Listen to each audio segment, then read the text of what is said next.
not to do that, for me to keep a tight hold on the control strings, to stay in that puppet master type leader role, to become that nexus of all decision making, everything has to be sort of diverted through me, would be to selfishly rob them of that ability to get themselves to safety, should the worst happen to me. And by my way of thinking, that would be profoundly negligent.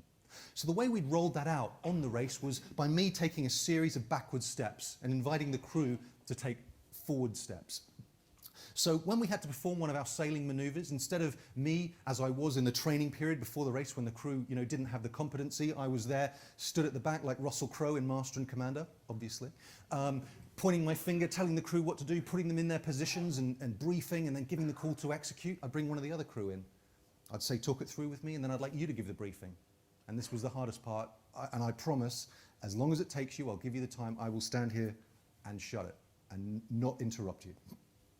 And then I would introduce more crew members into that circle. I would start devolving power and giving responsibility for more and more of our more complicated maneuvers. And little by little, I created a very, very empowered team. And it had to do also with the language that we used. A little bit more on that later. I gave the crew a big well done, and I went back down below and I sat in the navigation station, and this feeling of redundancy, I suppose, came over me. Didn't feel good. I felt like they don't need me on deck anymore at all. And that doesn't feel great.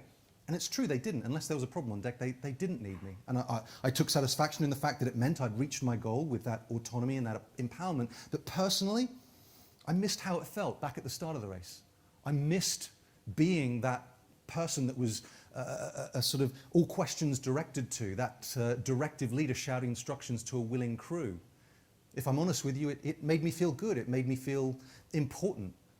And now, as I gave that power away and empowered the crew and gave them that autonomy and the room to grow to their full height, that feeling of importance was fading. And some of my motivation, if I'm honest with you, was fading with it.